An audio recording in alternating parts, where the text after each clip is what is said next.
Hoje nós vamos conversar com o professor Luiz Carlos Bresser Pereira. Ele é professor emérito da Fundação Getúlio Vargas e ex-ministro dos governos Sarney e Fernando Henrique Cardoso.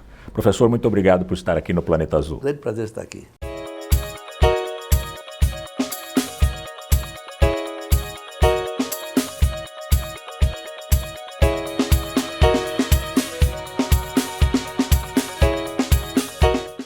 Recentemente saiu um número de crescimento industrial por volta de 0,8 no trimestre e foi uma surpresa, porque a indústria cresceu 0,8 no trimestre. Mas quando a gente olha o PIB brasileiro, que já teve 25% da indústria e hoje tem cerca de 10% apenas, vê-se que a indústria perdeu muito. O que aconteceu? Quer dizer, a indústria perdeu muito e o Brasil perdeu muito, né? Quer dizer, eu tenho defendido a tese de que o Brasil está semi-estagnado há 40 anos. Quer dizer, quando eu comecei era 20, quer dizer, eu percebi isso em 1999, mas agora já tem mais 20 anos atrás em que eu vim... De estagnação. Semi-estagnação, não é 100% estagnação, mas é semi-estagnação, primeiro comparando com o passado anterior. O passado anterior, nos 30 anos anteriores, o Brasil crescia uma taxa per capita de 4,5%. Era uma taxa altíssima. Nós só éramos vencidos pelo Japão, que crescia um pouco mais que isso. O resto do mundo crescia menos que nós. E nós estávamos fazendo o catching up, o alcançamento do nível de desenvolvimento dos países ricos. Agora, em 80, houve uma grande crise da dívida externa, uma tentativa de crescer com poupança externa, que é um grande equívoco, e isso, mais a alta inflação que decorreu dessa crise da dívida externa, resultaram na estagnação da economia brasileira. E essa estagnação que começou em 80, permaneceu desde então, de forma que, desde essa data, o crescimento per capita do Brasil foi os mesmos 0,8, mas agora é 0,8 ao ano, né? E por 40 anos. Então, 4,5 para 0,8, dá para perceber que a diminuição foi brutal. Agora, você pode comparar também esse número com o crescimento dos países ricos, a partir de 1980. Eles cresceram 1,7% ao ano, então mais do dobro do que nós crescemos. E os países em desenvolvimento, quer dizer, os demais países semelhantes a nós, cresceram a 3% per capita cada ano. Ou seja, nós ficamos para trás e para trás. Por quê? Então, por quê? Essa é uma história longa, mas, quer dizer, como você começou com a indústria, quer dizer, essencialmente porque o Brasil entrou num processo de desindustrialização prematura. Essencialmente porque os empresários brasileiros passaram a investir menos. E também o Estado brasileiro, que era um investidor importante dentro da economia brasileira, tinha uma poupança e podia investir, o Estado brasileiro também reduziu fortemente a sua poupança e seu investimento. Quer dizer, e nós sabemos que o desenvolvimento econômico é fundamentalmente a consequência do investimento. Quanto maior for a taxa de investimento, o total do investimento dividido pelo PIB, maior é o crescimento do país. Claro, uma acumulação de capital, um investimento que vai incorporando o progresso técnico. Mas hoje nós não estamos vivendo mais ou menos a mesma armadilha de falta de investimento? Sim, mas nós temos, quer dizer... É a mesma situação, o senhor diria? A taxa de investimento do Brasil, que nos anos 70, que foi a última década que o Brasil crescia muito, a taxa de investimento era 25% do PIB, 24%, hoje é 17%. Quer dizer, chegou a 15 aqui em 2015, mas acho que está em torno de 17 hoje. É a média dos últimos 40 anos é por volta de 17. Quer dizer, é muito pouco. Quer dizer, e isso é muito pouco, porque o Estado passou a investir pouco, deixou de ter poupança pública e porque o setor privado, não é, deixou de ser estimulado para se investir. Por quê? Por que o empresário investe? O empresário investe quando ele tem uma taxa de lucro esperada maior do que a taxa de juros. Isso é fundamental. E o que aconteceu é que desde 1994, aí desde o Plano Real, quer dizer, nós passamos a ter uma taxa de juros muito alta. Quer dizer, também era mais alta do mundo durante muitos anos. Só agora, com essa recessão brutal que nós tivemos agora a partir de 2014, né, aí é que a taxa de juros realmente foi para baixo. Houve uma inversão na participação no PIB da indústria e do setor financeiro, né? Ah, sim. Quer dizer, crescimento do setor financeiro em detrimento da indústria. Totalmente. Quer dizer, porque uma coisa, do ponto de vista vamos dizer, ideológico, a grande mudança que houve, que até 1990, de 1930 a 90, quando o Brasil fez a sua industrialização, fez a sua revolução nacional e capitalista, como eu costumo dizer, nesse período a estratégia de desenvolvimento era uma estratégia desenvolvimentista.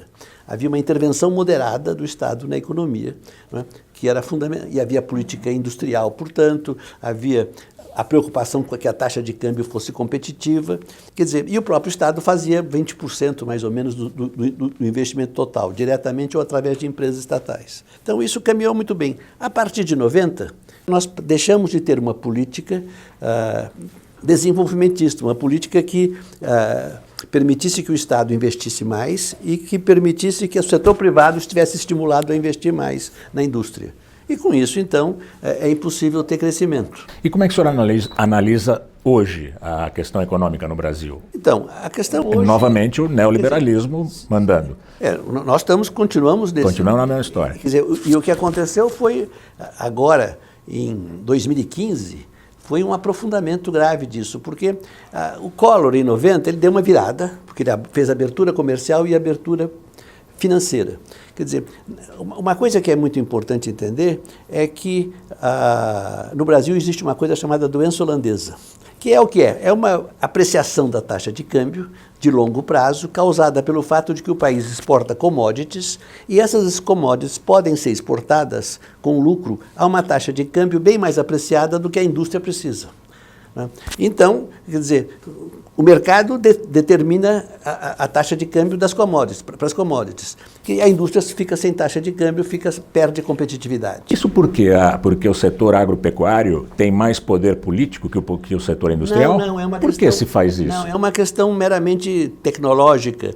Quer dizer, o setor agropecuário se beneficia das chamadas rendas ricardianas, quer dizer, as rendas que vêm da natureza, e do setor primário. Do setor primário, quer dizer, de uma agricultura que seja muito fértil, que desenvolveu uma tecnologia muito melhor que a dos outros países, coisas desse tipo. Ou então depende de booms. Quer dizer, quando em certos períodos os preços das commodities sobem muito, como aconteceu no governo do Lula. E aí, então, também a doença holandesa se agrava nesses momentos.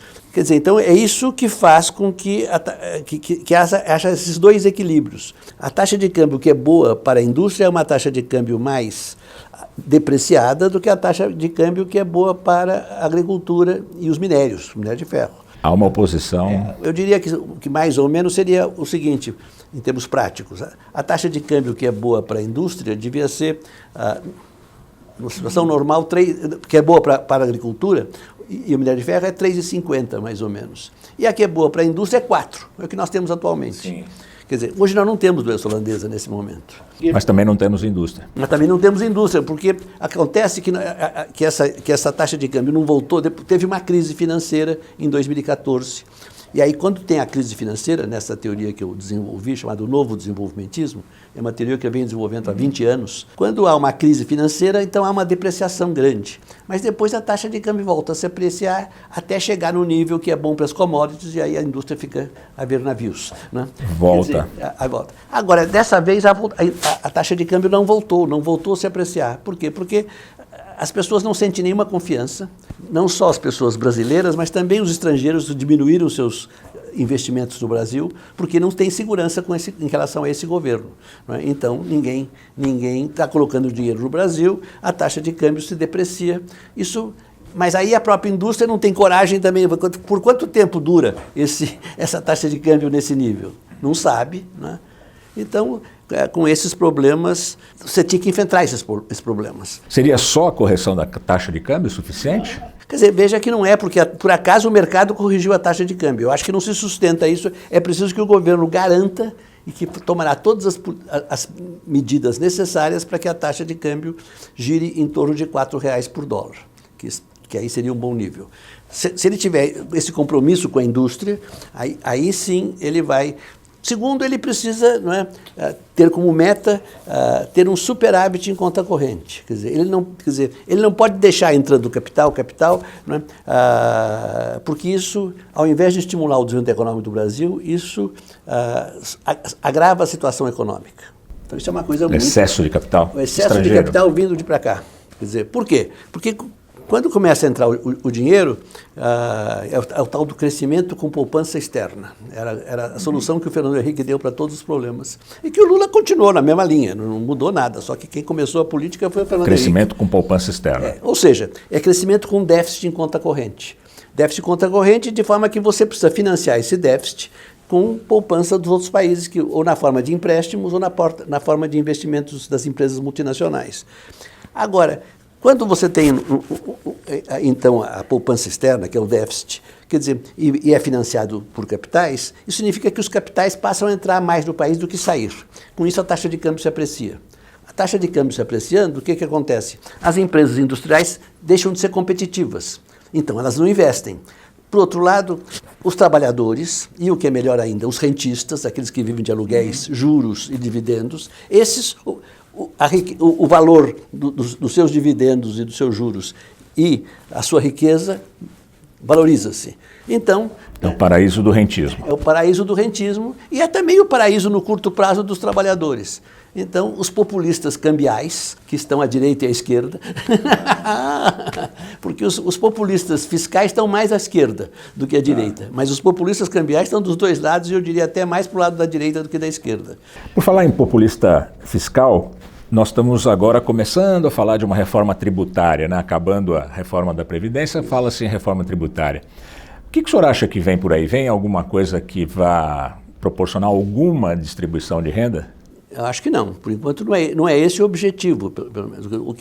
O que está sendo discutido há muitos anos no Brasil é essa reforma tributária e a ideia fundamental é criar um imposto sobre o valor adicionado global, quer dizer, incluindo a União, os estados e os municípios. Um IVA, como eles chamam. A proposta do governo é mais modesta, ele quer fazer só um IVA para o setor da União. Mas, de qualquer forma, é uma racionalização. Tem o projeto do Bernard Api, né, que tem agora uma ONG, ele trabalhou, é um economista muito competente nessa área, tem um belo projeto nessa área, né, e eu acho que será um avanço, alguma coisa na linha que está sendo proposta. Eu tenho visto vários economistas de várias tendências encafifados com o fato de o governo ter baixado os juros, controlado a inflação e não ter crescimento, porque seria essa a lição clássica. Baixa juros, controla a inflação, vem demanda. Isso não aconteceu. Por quê? Não, é porque não vem demanda. Quer dizer, para que você tendo juro baixo, que é a situação normal, e tendo taxa de câmbio competitiva, que é a situação que deve estar sempre garantida pelo governo, aí se houver demanda, né, aí então você cresce. O que acontece é que nós tivemos a crise, houve um desemprego de 12%, 13% da população, que está ainda aí, uma vergonha, e tinha que fazer uma política contracíclica, uma política keynesiana. Quer dizer, quando se descobriu ali no primeiro mês do mandato do segundo governo da Dilma, ela tinha que ter um economista que dissesse, então, estamos aqui numa grande crise, né, que eles acabaram de saber ali, não se sabia antes. Quer dizer, o que vamos fazer? Vamos fazer uma expansão do investimento público, mas tem uma crise fiscal, então nós cortamos o que pudermos do investimento da despesa corrente. Mas o investimento público nós temos que aumentar para criar demanda. Quer dizer, em vez disso, né, puseram lá o pobre do Levi, né, que alguém conseguia vindo diretamente de Chicago. Chicago passou pelo Bradesco, não sei porquê, mas continuava em Chicago ainda, que resolveu fazer uma política procíclica. Quer dizer, dentro da crise, você agrava mais a crise, cortando fortemente o investimento público.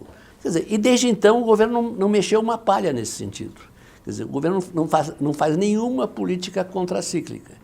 Quer dizer, eles só estão preocupados em cortar despesa. Ora, isso o Keynes mostrou que não funciona. É uma coisa absurda, é rigorosamente absurda. Aos 85 anos de idade, tendo sido ministro de 2 governos em décadas diferentes, o senhor é um homem otimista ou pessimista? Como é que o senhor vê o Brasil daqui a 5 anos? Olha, eu sou famosamente otimista e eu nunca perco a esperança. Mas eu não, quer dizer, eu estou sempre procurando... Um pouco menos. Eu estou sempre procurando encontrar meios de achar uma saída. Mas eu confesso que nos últimos anos eu fiquei relativamente pessimista, porque eu vi que não é apenas a direita, mas também a esquerda. Eu sou de centro-esquerda. Né? Social-democrata. O capitalismo é o melhor método... Não, o capitalismo é a única solução que nós temos. Sim. Agora, no quadro do capitalismo, o que eu vejo que a centro-esquerda e a centro-direita, né, os meus amigos, né, do PT e os meus amigos do PSDB, quer dizer, eles não sabem o que fazer do Brasil. Eles chegam no governo e não sabem o que fazer. Uns querem intervir de mais, outros querem intervir de menos, quer dizer, não entendem o papel fundamental da taxa de câmbio, quer dizer, não compreendem que é fundamental o Brasil ter um pequeno superávit de conta corrente. Há várias coisas que não estão na cabeça deles ainda, e não está, quer dizer, porque as teorias não estão disponíveis. Quer dizer, o Brasil só conseguiu crescer muito entre 30 e 90, 80, não 90, porque tinha... Quer dizer, os policymakers, os ministros os fazedores de política. Os fazedores de política, eles sabiam que o projeto do Brasil era industrializar. Isso foi definido pelo Getúlio e aos poucos foi ganhando a população brasileira e ganhando os políticos brasileiros. De forma que quando eles chegavam lá, eles tinham que promover a industrialização. Desde 1990, os economistas agora voltaram aos velhos tempos. Não, a industrialização não precisa. Né? O Brasil pode ser um país desenvolvido exportando soja e minério de ferro. É uma loucura, mas é o que eles dizem. O senhor acha que os governos da ditadura têm algum mérito nesse crescimento no período deles? Sem dúvida. Quer dizer, nós tivemos duas fases desenvolvimentistas no Brasil. A primeira fase foi a fase de 30 a 60, Getúlio Vargas, completado pelo Juscelino, que foi uma continuação até um certo ponto do Getúlio. Esse é o primeiro desenvolvimentismo. Aí teve uma crise, né? Os militares chegaram, fizeram um ajuste entre 64 e 67, um ajuste liberal, aí o liberalismo ajudou Roberto Campos e Bulhões. E aí, então, a partir do Costa e Silva e do Delfim, fizeram um projeto de desenvolvimentista novamente, que foi extremamente bem sucedido. Aí cometeram um grande erro, foi o Geisel. Depois da crise do petróleo, o Geisel... 72, 73? 73, a crise 73. do petróleo. Ele foi eleito em 74, foi indicado, tornou-se presidente em 74 e disse que o Brasil era uma ilha de prosperidade e que ia crescer com poupança externa. E começou a endividar as empresas estatais para... Né, o resultado, quer dizer, ainda cresceu uma taxa boa. Né? No Miraglia tínhamos crescido a 11%, 10% ao ano. Ainda baixou para 6%, 7%, mas estava ainda razoável. Mas só que aí em 1980 veio uma crise enorme, que é uma crise da dívida externa, que é uma crise causada pela política de crescimento com poupança externa, né, que... Secou a fonte. Aí foi realmente um desastre. Né? Então, o final do regime militar foi um período de crise. Mas o que é interessante é que, então, quando nós chegamos ao poder, eu digo nós porque eu era do PMDB, trabalhava com o governador Montoro, quer dizer, era secretário do governo do Montoro. Eu lembro. Quando Tancredo foi eleito, não, agora nós vamos ter um grande crescimento, e não veio. O crescimento não veio. O PMDB não soube enfrentar o problema da inflação, né? E foi só no governo do Itamar Franco que, afinal, nós consertamos a inflação, mas não fomos capazes, outra vez, de retomar o desenvolvimento com o Fernando Henrique. E o senhor acha que não seremos nos próximos 5 anos? Eu acho difícil, quer dizer, os liberais que estão no poder não têm a menor intenção de mudar nada. Eles, há uns 20 anos atrás, eu brigava, eu tenho dois... Eu não vou dizer o nome deles, hoje são ilustres pessoas, não? Mas são meus sobrinhos, de um certo modo. E eu debatia com eles em um grupo, porque eles estavam satisfeitos com 3,5% de crescimento ao ano. E eu dizia, isso é muito pouco. O Brasil precisa crescer mais do que isso. Né? Agora, os liberais estão satisfeitíssimos com 2,5% ao ano. Já fazem festa. Já fazem festa. Quer dizer, então não vão fazer nada. Eles vivem no chamado mundo do Dr. Pangloss. O Dr. Pangloss é um personagem do Voltaire, né? Que é o professor, né, do Cândido, né? Que então vai mostrar o mundo para o Cândido, o preceptor. E todo lugar que ele aparece, ele vê as coisas horríveis que estão acontecendo e acha uma maravilha, e mostra que é o melhor dos mundos possíveis. Nós vivemos aqui também desse jeito, com os liberais. Os liberais são liberais conservadores, né? 2,5% está ótimo. É a estagnação longo prazo. Tá bem. Professor, agradeço muito pela entrevista, que foi, na verdade, uma aula. Muito obrigado pela sua presença aqui no Planeta Azul. Muito obrigado pela entrevista. Nós conversamos com o professor Luiz Carlos Bresser Pereira, professor emérito da Fundação Getúlio Vargas e ex-ministro dos governos Sarney e Fernando Henrique Cardoso. Mais uma vez, obrigado.